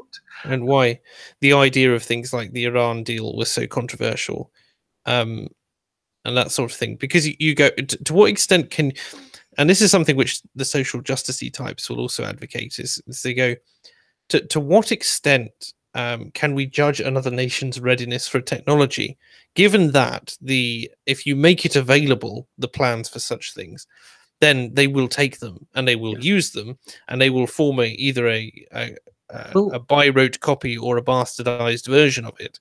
Yeah. I mean, I need to kind of say that, I wholeheartedly agree with it in principle, but sometimes it can surprise you. Oh, yes. If you would have asked me prior to their having it whether Pakistan was ready for the bomb, I would have said definitely not. But since they've got the atom bomb, there's been peace on the border with India. Yes. Whereas prior to that, once every 6 months, there was an artillery barrage going on. Yes. Well, I think you get this sort of weird thing where the Pakistanis will be scared of what will happen to them if the rest of the international community sees them use such a weapon, and the Indians are terrified that they'll use such a weapon. Well, I mean, the Indians, the first thing they did is then build their own, didn't they? Oh, of course they did. But yes, and both of those countries were still in, a generous receipt of international aid at the time when they were building nuclear warheads. Yes. Which is why the international community got a bit miffed with them. But no, it can also have the opposite effect. So it can, in a way, make countries more responsible. So it can effectively make them grow up. It can, and of course the trick is on North Korea. We'll just have to wait and see. Yeah, because they're not giving up those weapons. You can tell me what you want. They're not going to do that. No. Well, the trick is with it all is you have to get it right every single time. Yes. Because if you don't get it right every single time, then the one time that you get it wrong, a catastrophe the like of which hasn't been seen for 50 years happens. And here's another thought in that respect. People talk about Iran, and we know the Ayatollahs and their Republican guards and whatever. We were aware of that, but I am actually much more worried about other countries acquiring atom bombs in response to Iran acquiring atom bombs. So, one thing I've said once or twice on live streams is when you look at the great rivalry between Iran and Saudi Arabia. Yes. You look at Saudi Arabia and, their oil income has shrunk considerably. They're looking at a future where the dependence on oil is going to become much, much smaller. Their power base, their income base is shrinking. And they are rightfully terrified. Whereas Iran, again, also very heavily dependent on oil and whatever, they seem much more confident. Now, why is that? Well, you look at these two countries. Now, for one, Iran has got a large population, as opposed to Saudi Arabia that hasn't. Yes. But also look at their histories. Iran is the modern embodiment of ancient Persia. Yes. The Iranians go back a long way. Now, whatever you think of modern-day Iran with the Ayatollahs and whatever, they are an old civilization. They are an old, sophisticated people. They have universities that go way back. Yes. They are a people of learning. Whereas, if we're fair, what were the Saudi Arabians before they got oil? Warlords. Warlords and camel herders. I've come into contact with quite a few of the sort of the Saudi types in my time in the military, and interestingly, one of them in particular, but they're culturally very, how do I put this delicately? It's a very arrogant culture, and there's really no real responsibility there. And I really don't see any kind of restraint. It's all about lavishness. It's all about the status symbol. What's it? Who was what's he called? Prince. What's he called? Bin Salman. Prince Bin Salman is the current crown prince, so to speak.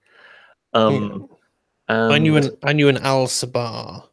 Yeah, who is, I think, 18th in line or something. And Bin Salman, he effectively announced that, okay, yes, we're going to have to go through a belt tightening exercise. So for one, we're going to sell off some of the oil reserves, and Yes. create a sovereign fund with it. But at the same time, we have to curb some of the expenditure because the last I heard, they had a massive deficit. So what he announced is, okay, yes, we'll have to lay off so and so many civil servants. We'll have to cut this. We'll have to cut that. Oh, I like that yacht. Yes. And I kid you not, he was somewhere in the Mediterranean, and some Russian oligarch's yacht caught his fancy. Oh dear. And he bought it for $1 billion, I think. Oh, good grief. So this is the same chap who's telling his country that one needs to tighten belts. Yes. And Well, then this he is spots that and immediately goes, oh, I must have it. yes. So this wasn't a yacht that was for sale.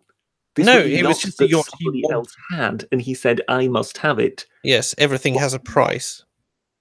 So, of course, the oligarch just went, okay, make it $1 billion. And he took it. Yeah. At which point the oligarch commissioned a new one, I assume, for 400 million, and that was that. I did run into someone on the trains once as I was traveling the country, a bit of a bizarre story, who worked on these super yachts that were going around for, millions and hundreds of millions and so on and so forth. And basically, she was saying that it was a great gig. You do it for 6 months at a time. You basically live on these yachts and you walk around and you be pretty and you serve foods and that sort of thing. But the people who come onto these yachts are utterly insane. They have so much work, but they never stop working. So they'll go on a holiday for, I don't know, 3 weeks around the Algarve or something. And basically never come out of the conference room that is in the middle of the ship. Never look out.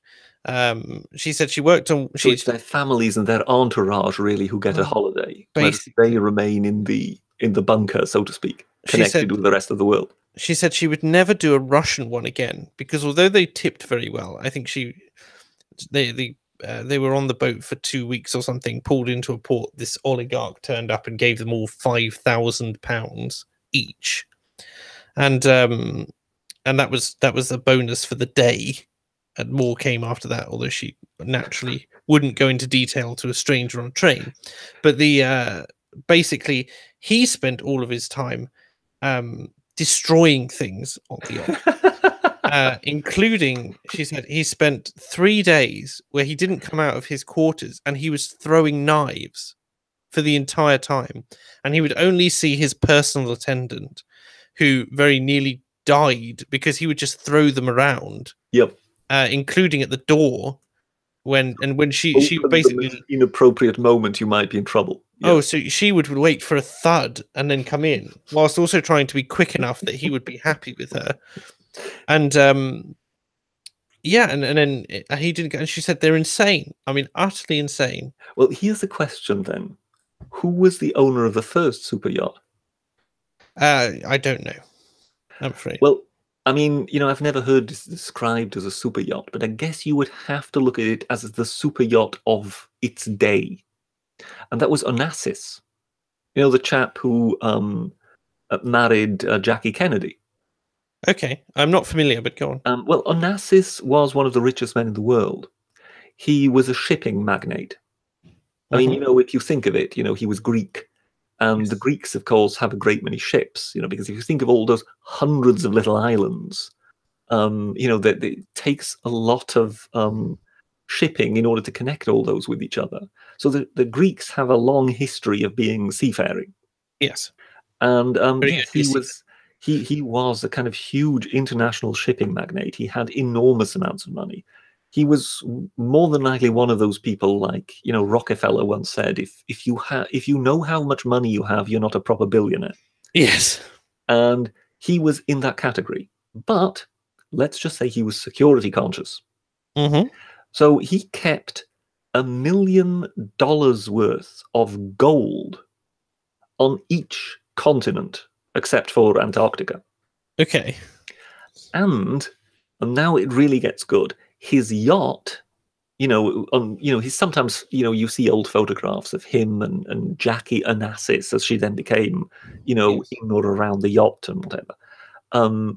His yacht was quite a high-powered vessel, and the crew were kind of always on the instructions to kind of keep the whole thing on standby. So if he needed to make a quick exit, they would be ready to get him out of there. Is this the yacht you're talking about? Bear with. Here we go. That may well be it, yes. And it gets better. It gets better because these guys all were armed. So his crew were all armed. Now, given the time, given the day when this was all happening, who would be the best people to get as your crew? Okay. So he got himself an existing crew. It was a crew of veterans from a German Second World War submarine. And so these were people who kind of had operated with each other during the war, so they knew each other and they could work well with each other. They were effectively a fighting crew. Yes. And yes, they continued on a war footing, so to speak, in this case as the crew of Mr. Onassis. So he effectively saw it as a way as, look, if anything goes wrong, I will always be able to get myself onto my boat. And then once I'm on the high seas, I can head to any continent. And wherever I go, there will be $1 million in gold waiting for me. Yes. So yes, he was.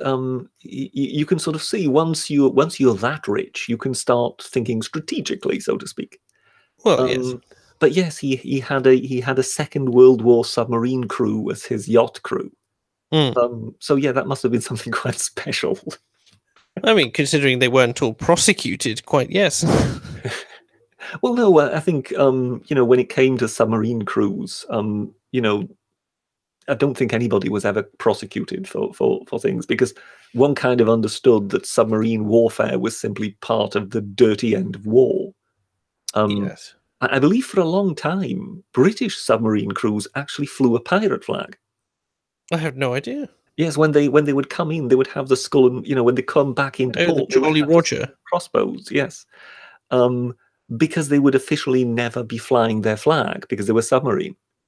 Callum Darroch says, $1 million is not that much. Are you sure it wasn't $1 billion? No, it was $1 million. But then you have to think of this in terms of it being a kind of $1 million of kind of handy crisis money in 1960s terms.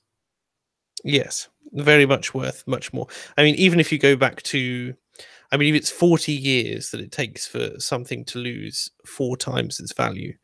So, 40 times its value. No, it's not. Ugh. I'm trying to think because I shall take your word for it. Yes, but basically, I don't know what 1960s million would be worth today, but it would be worth considerably more. Yes, 40 years ago, $1 million was worth $5 million in today's value. There you go. So what I mean is that doesn't mean that that's all his wealth. It just means that wherever he goes, he will have the equivalent of $5 million worth in gold, with which he can immediately see to his affairs.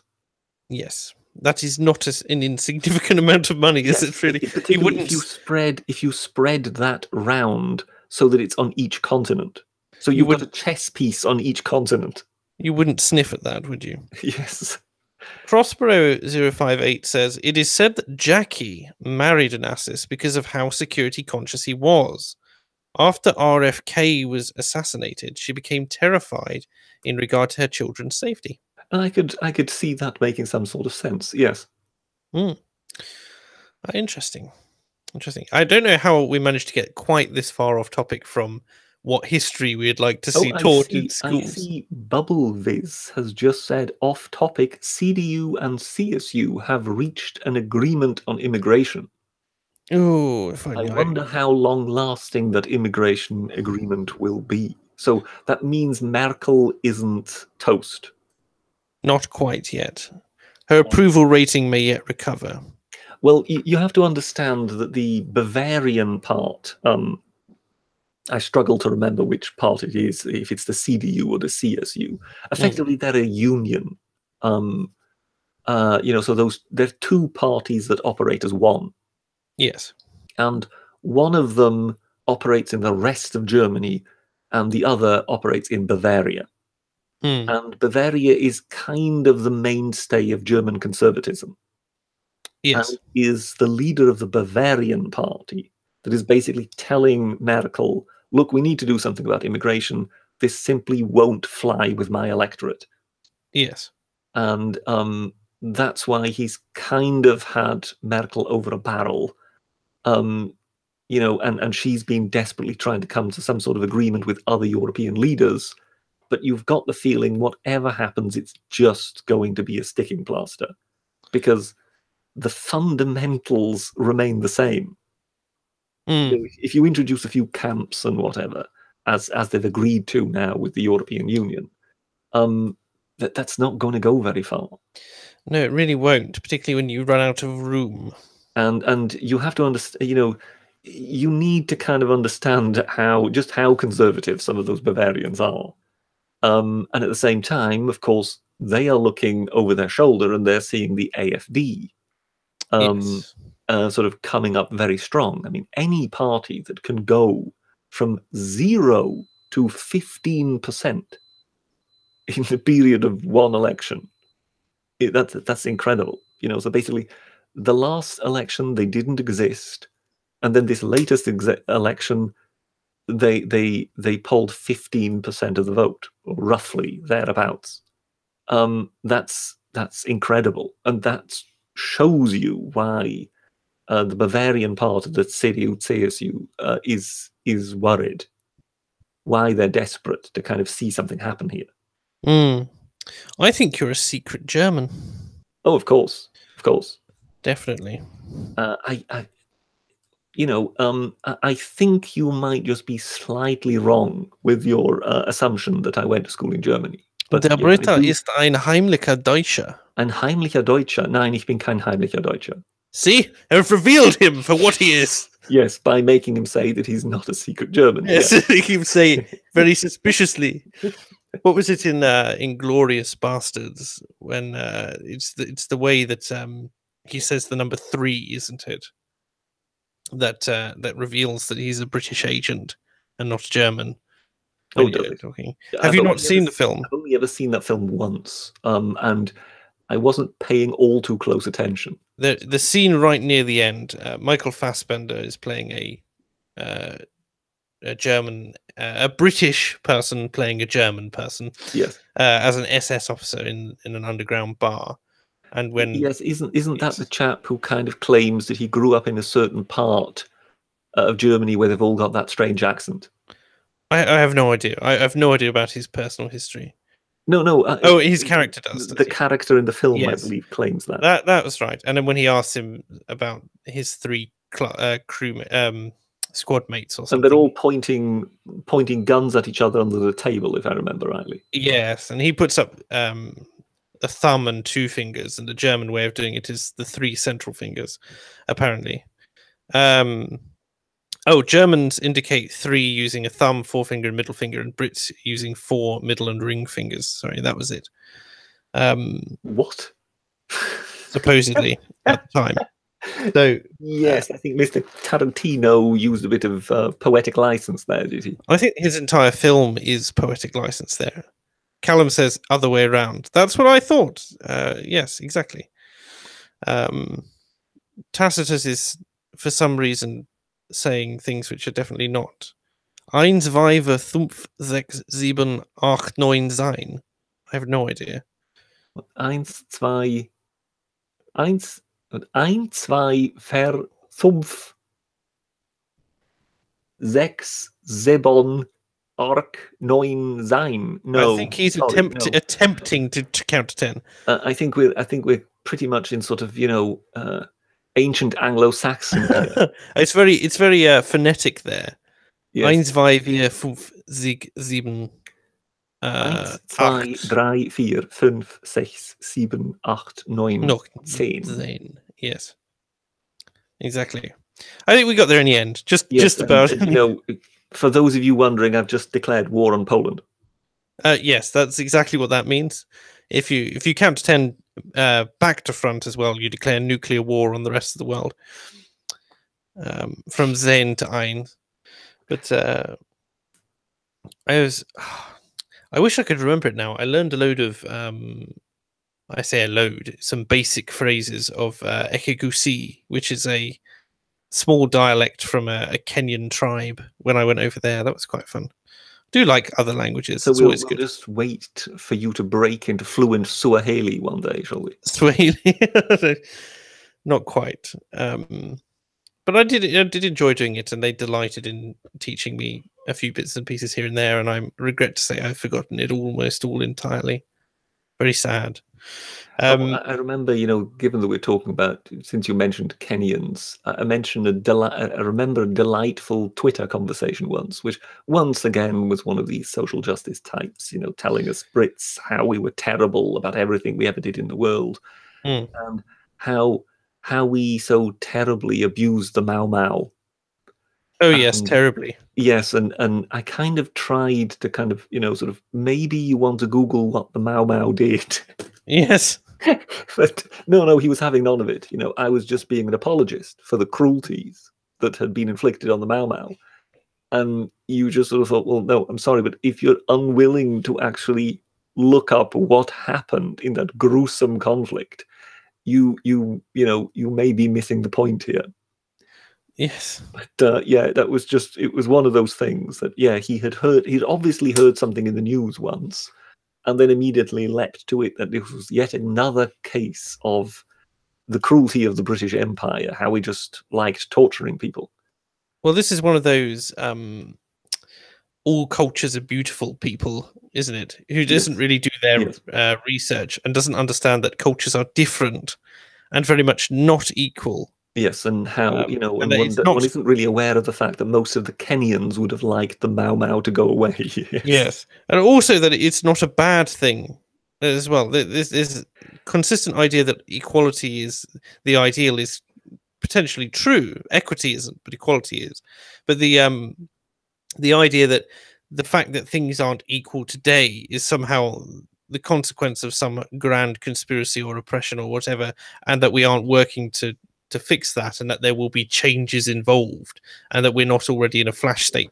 This is one of those things which people seem to assume on that side of what I would call the progressive spectrum, that everything should be perfect right now the way it is, and we should preserve everything.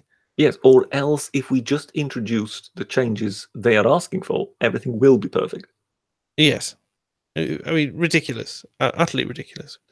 I strongly believe that a decent historical education in Britain would do a lot to sort of alleviate this kind of thinking.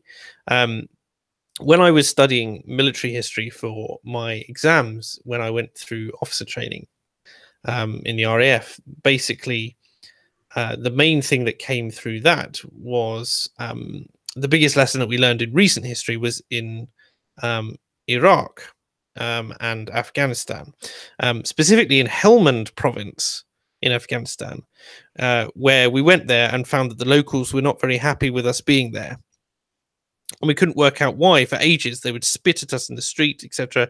And people put it down to the fact that we were an invading force. Mm-hmm. But we were explaining to them all the time that we were literally there to do the job, to try and get rid of the Taliban or whatever it was at the time. And that was the main purpose, and they didn't believe it for a second. It turned out that in their history, in the early 1900s, we had been there previously. Yes. And what we had done is gone in and basically fought a war with them and nearly killed them all. And then we'd been dragged away because of the events which preceded World War One, and all sorts, and the French kicking up. And so we'd left them, and we just hadn't come back. You see, one of the things that, when it comes to our involvement in Afghanistan, I was all for it. I sort of thought, well, okay, look, it's 9/11. We know the various problems. But I then heard one fact that convinced me completely that Britain should have stayed out of it. Go on. And it kind of ties in with what you were just saying there. Because, we've had sort of a lengthy involvement with Afghanistan, ever since we occupied Kabul in the 19th century. We were playing what was called the Great Game with the Russians, weren't we? Yes. And the thing is that, therefore, the British specifically, have a sort of standing with the Afghans. The worst insult you can call a person or a man in Afghanistan is son of a Britisher. I see. Son of a you. You are known in that part of the world. Yeah, I have that. I have a lot of children in Afghanistan, apparently. Yes. But that insult, that is the worst insult known to Afghans. Now, if you have a situation like that, and you then decide to introduce British troops into that environment, you're a moron. Yes. Think of it in these terms.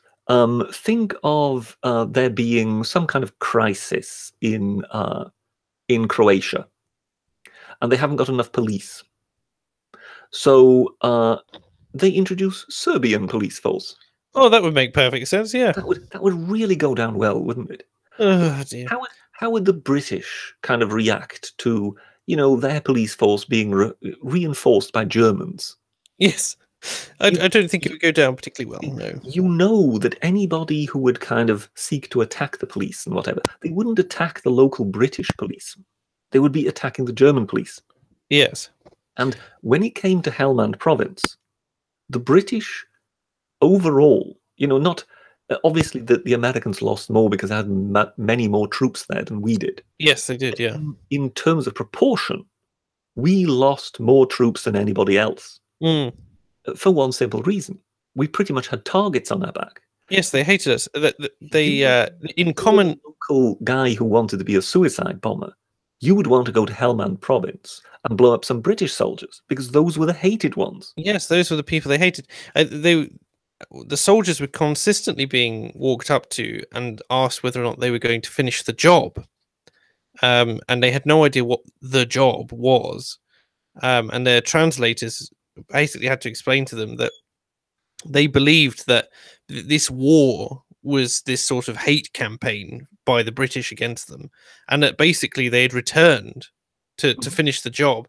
When they basically none of the British soldiers did it, because it's not even a footnote in history worth mentioning in a in a history class to us, whereas it was the greatest massacre of their recent history. But you have to understand that surely before you send troops in, you will have people with knowledge on the ground. Yes, it was one of the great failings of the campaign was they didn't tell proper intelligence. Well, no, I doubt for one single moment that they didn't know this. I really refuse to believe that even the most basic reconnaissance, I mean, even if you send the chap to Afghanistan who has to work out where do we create our base camp, he will just basically ask some very basic fundamental questions, and it will very quickly come to light that, the British may have a very particular problem in this part of the world. Yes. And so I don't believe for one moment that we sent troops in there not knowing that this was the case. Yes. And that was incredibly irresponsible. So Tony Blair, my favorite prime minister of all times, and he's certainly giving you the most. For any of you wondering, that was my sincere voice. Somewhat sincere. He was that keen to cement his friendship with his fellow with his praying partner from America, that he would go along with this, even though he knew that the presence of his troops would cause more trouble than it would actually help solve. Indeed. Particularly for the poor troops who had no idea. Had absolutely no idea. They had no clue what they were being sent into. And, with all this talk of, we have to win hearts and minds, I'm sorry, if the population hates you, there is no way of going about this. And as I say, if you send Serb police to patrol the streets of Croatia, and you expect that to have a good outcome, given their recent history, yes, that's the equivalent of it. You know full well that the presence of those Serbs would cause more trouble than it in any way would help alleviate. And in the case of the British troops, that was simply the case, and they should never have been there. And Yes. yes, it was pure stupidity, and once again, one can lay it solidly at the feet of Tony the Genius Blair. We're starting to think that you have something of a vendetta against Mr. Blair. Oh yes, yes, I'm just terribly biased and unreasonable in that regard. I think that man really is just unbelievable. I mean, it's just I just cannot understand how someone could be that irresponsible with the country. I don't understand why he isn't in prison right now. Yes, I was trying not to say that, but yes. But away from Mr. Blair, and back to the history component. Sorry. It's all right. We love to go off on tangents here, obviously, and I am very disappointed that my second guest as well has not jumped in to provide more anecdotes. But basically, the idea being that if you teach history with a bit more context and the themes behind why such things were happening, it's like I think interestingly, the idea history is written by the victors. It's not clear whether or not a solid victor can be established from such as the so-called proxy wars in the Middle East, and our interactions and the conflicts there, because it's so muddled. I mean, whereas before you at least, even if you were producing propaganda on both sides, like at the end, if a clear winner was decided, that propaganda would probably be the one that stood fast and that sort of thing. However, I just don't see it happening from this one. When it comes to the teaching of history, you can thematically describe things like, the battle against, World War II, I think gets given too much time on the sheet in history classes today. We're taught an extraordinary amount about World War II, very little about World War One, a little about the American West, and very little else apart from maybe a little bit into the Civil War. But that was really the extent of it, other than what was it like to be a middle-aged housewife, which seemed to dominate. What was it like living in a feudal age, surrounded by, all the what I'd call fun medieval side of British history, yes. Arthurian knights. What are the actual reasons? What are the driving forces behind history? Why are things happening? Yes. As opposed to, here's a kind of virtual theme park.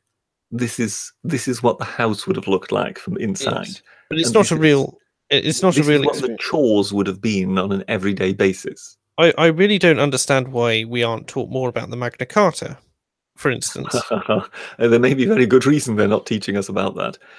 Maybe, but that seems like it's one of the broadest tenets, and you could teach, or certainly from what I've seen when I've gone to visit the copies of the Magna Carta, but I wasn't aware that even the Magna Carta was in these places. I wasn't aware that it. I'm actually sorely tempted to. I mean, I always dream up these things and then never do them, but I am tempted to perhaps one day try and do a video on William Marshall. Okay. Yes. Because I mean, he is, very much linked with Magna Carta, and the story is just such a good one that you've got the feeling, yes, sure as hell one should be able to make a video just talking about that. But I guess one of the problems there would be kind of getting illustrations and things like that together. Yes. As usual, those are the things that make things that arduous. In that regard, doing live streams, people, is much easier, because all you do is you just plonk yourself down and you just waffle. But when you actually have to sit yourself down and find illustrations and whatever, so that pretty much every second of the clip something is happening, that's when it becomes quite hard work. Yes. But because the reason I brought him up is because William the Marshal was one of the lords that effectively negotiated Magna Carta with King John. Yeah. Well, when I say negotiated, yes, I was going to say put it down in front of him and said, "Look, you're going to sign here, or you're going to end up perforated." Yes. And King John, no sooner that he had the reins of power in his hands again, he immediately disavowed Magna Carta. And yes, I recall. He even got the Pope to absolve him for it. So even the Pope kind of, condemned the paper. He did. But William Marshall, once the boy king who succeeded King John, once he came to power, and William Marshall became his effective protector, so he became his guardian. So he became the Lord Protector of England. That's where Cromwell took the title from, when he eventually overthrew his own republic and effectively just became Lord Protector. Yes. That's where he had it from. And so basically William Marshall had a king's power in his hands, even though he just basically held it in trust. And the first thing he did was to publish Magna Carta. Yes, I recall. To instantly appease. Yeah, he was quite an ace in that regard. It's very difficult to find much wrong about William Marshall. I love that all the footwork was done for him, effectively by him. To be fair, in his previous times, but he was very well placed to reinstate that legislation, etc., etc. Oh, I mean, he did seem to have a knack historically of being in the right time, in the right place at the right time. Yeah. So, I mean, right from the beginning, I think he was part of a group of knights that saved the life of Eleanor of Aquitaine. So, right from the beginning, so his younger years, he was just basically amidst history. And I am amazed how there is no William Marshall film. I mean, was Charlton Heston busy that week? It just you look at it and you go, how is this never been made into a film? Yeah, maybe you will make it into a film, Bridger. Oh well, who knows? Just send me the money. Call off the next Batman movie because it won't be worth it anyway, and just give me the 200 million, and I'll make a movie on William the Marshal. Yes. Yeah, this is your ticket to 1 million subscribers, of course. That's the way you're looking at it. Yes, we'll start a Count Dankula style fundraiser, but rather than trying to get me off a court case, it will be in order to try and raise 200 million to make a Hollywood spectacular. Yes. Good grief! I know that I'd consider even if, as some of the commenters are saying, that the Magna Carta is of less significance or import, I think it still is a very important piece of British history that gets passed over, and that sort of thing. The Americans actually acknowledge quite a bit of importance to it. Well, yes, that and the Declaration of Arbroath. I mean, they built that's the embarrassing thing, isn't it? They built the monument at Runnymede. There is a monument at Runnymede where Magna Carta was signed. Oh, I haven't seen that. But it's actually an American monument. Oh, amazing. The British have never bothered. and that says a lot. Yeah. But we focus, to my mind, the things that that's one of the things, like the Magna Carta I would consider to be essential British history knowledge. I would consider, obviously, the abolition of slavery, which is lent into. I've just thought of Tommy Robinson's next project when he's out of prison. Yes. So rather than stand outside court, for paedophile cases, he could be going through some, heavily immigrant parts of towns that are kind of monocultures, and asking passers-by whilst holding a clipboard, "I'm sorry, sir, can you tell me about Magna Carta?" Yes, and you've got all these sort of little working class kids looking very blankly, as well as migrant communities, I'm sure. Goodness me. The Goat 555 says the British are not so quintessential British, yet they know nothing of football or the World Cup. This is sad. I can tell you about football and the World Cup if you wish. The Britisher is an avid football fan. We're very much looking forward to the game. Is anybody in the chat familiar with the meme that is currently doing the rounds of Neymar rolling?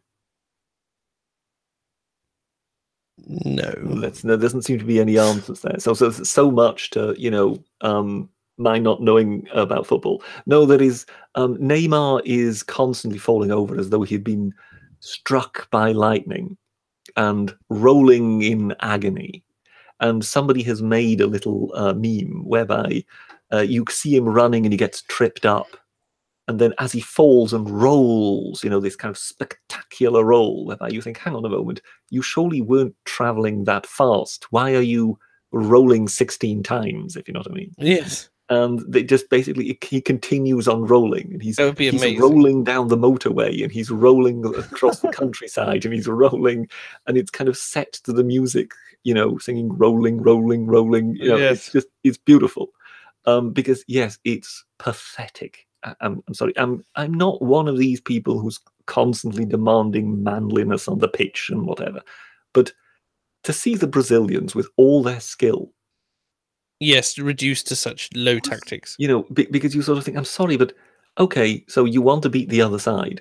Now, think about what the 1970s Brazilian team would have done. Are you happy now, Chad? Are you happy with what you've created? They would have just stood there and said, okay, so the others have scored. It doesn't matter. We'll just score 4 in the next half. Yes. And that is no longer the case in today's Brazilian team. They are, they're a sad sight. But yes, I'm sorry. If somebody mentioned football, you can set me off and you can wind me up and I can just talk for hours about it. At least I don't bore on club football. It only ever happens when there's a European Championship or a World Championship on. Yes. But yes, I apologise. Have you got any particular sweepstake on the England game tomorrow? No, I don't. I don't really do betting. Oh, I'm not talking about by sweepstake. I mean, obviously, you believe England will win because you are the Britisher. Is there any doubt? There is no doubt. But the question is of the score. To what degree shall we annihilate our opponents? I think this depends very much how merciful they feel tomorrow. and therefore it's very difficult to, I mean, as I was saying when we played the first match, clearly there must have been the sense by the management, at half time, look, lads, no one likes a show off. You're embarrassing yourselves. Stop picking on this poor little team. Yes. So clearly it kind of just depends how it goes. They might just restrain themselves and deliberately not score too often. Or if, once again, Gareth Southgate kind of loses control of them, I mean, who knows what might happen. Indeed. Or he has to maintain a tight fist. I did see something about him saying he had spent 11 years considering how to do the perfect strike or something like that. And they were running him over the coals for it because they'd missed 10 out of the last 11 strikes. When you say strike, what do you mean? I only know what the Sun defines it as, to be perfectly honest. What does the Sun define it as? I have no idea. It's just a strike. It's just what he thought. That's all. My extent towards the politics of football, the coaching of football, etc., even the names of the players escape me. I will enjoy the game and I enjoy what it represents, but I don't really do all that name rubbish. And you'll no doubt be in enjoying my perfectly sincere commentary that I, as usual, will be providing on Twitter. Oh, I will be watching. I enjoy it, and I'll obviously tweet at you as well. One of these days, I hope that you will do a live commentary on stream as you go along, and you can be the alternative commentary that people will mute the television and watch you instead. I can be the footballing equivalent of Styx Hexenhammer's coverage of the presidential election. Are you familiar with that? Do you know what happened there? No, do tell. Well, Styx Hexenhammer, obviously, he is this well-known YouTube commentator on politics, and when it came to the election, his coverage was monumental. There is no other way of putting it. I mean, he was remarkable. I think he even said, "Look, these are my sources. It's such and such a page of the New York Times. It's updated live. This is what I'm looking at." And he was kind of talking you through why the mainstream media, which was telling you that Hillary Clinton had won, or wasn't it a 97% chance of victory or something like that? Oh, some obscene amount. He was just basically saying, look, it's all wrong. Don't watch them. Do not watch CNN. Don't watch the BBC. Just watch me. I'll talk you through it. And he was kind of explaining, look, most of the Republican areas are kind of rural areas. The Democratic areas are urban areas. So the Democratic votes are getting counted first because they have shorter distances to travel. Yes. So he just said, as far as I'm concerned, this is anything but decided. And God only knows how many broadcasters were calling it. They were saying, "Oh, Hillary Clinton has won." Oh, yes, I remember already seeing it on the BBC. They said Hillary Clinton had won, and then I ended up stuck. Because I sort of thought, well, just before I go to bed, I'll just check what Stux has to say, because he was so adamant that Trump was going to win. That's how I ended up on his channel, and I suddenly realized, good God, what's going on here? The man had 60,000 people watching, I think, at one time. Good grief. It was ridiculous. I mean, he was a phenomenon. They were, I hope I have that figure right. It was definitely in the thousands and thousands. It was an obscene figure. And he was playing them all to the wall. I mean, I was sort of switching from TV channel to TV channel, and I always ended up back with him because he was the only person who was making any sort of sense. And as gradually the votes were coming in, everything was simply confirming what he had been saying. Yes. And, eventually he was kind of sitting there, sipping a bit of tea or whatever it was, kind of, once in a while, sort of grinning into the camera somewhat smugly, going, "Well, yeah, I told you so," But it was remarkable just how wrong everybody had it, and one chap in his living room had beat them all. Amazing. No, it was a phenomenal moment. I mean, that really was the thing that made his name. I can't remember who it was, but I was watching a very specific commentator on the British election, on the snap election, and they were basically saying the polls always overestimate Labour representation. They do it every single time because the people who they poll will be students, and they'll do it as a proportion, but students disproportionately vote in far fewer numbers and that sort of thing. And they never seem to account for it properly. Well, they always have to try and give their poll results a weighting, don't they? But it's a bit of a difficult skill, and clearly in recent years it's proven much less accurate. But they did have in the past, they had it down to a kind of fairly fine art. They weren't that far off. But clearly things have become much less predictable in recent years. And now at times they're just all over the place. But from what I'm told, one of the basic problems, particularly in America, I don't know how it is like, how it's done over here. But in America, most polling is done on landlines. Oh, okay. And therefore, just consider how many people still have landlines, if you know what I mean. Yeah. And what kind of, what kind of representative group within the population is that? Well, I think a big company announced that they're getting rid of all their landlines, haven't we? I don't know. In London, some massive administration company has basically said, "Oh, we're cutting all our landlines, except for a few that we need for security reasons. Everything is going to be done on mobile now." Amazing. I think, as Tacitus says, he says, I don't think it's necessarily the pollsters. I think polling as a science is flawed because you get the same sort of bias when you get like the polls from people outside the polling stations when they're mid-vote, when they're trying to get a good idea of how people are actually voting. Because even then they were predicting that it was going to be a Labour, or it was either going to be a narrow Labour victory or only just off. And obviously May managed with a just barely. When the exit polls came out,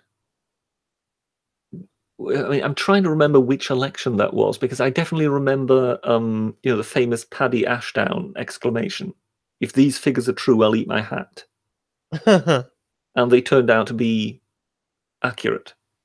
The exit polls came out, and it was, I think it wasn't the last election, it was the one before that, when the Lib Dems were being wiped out by David Cameron.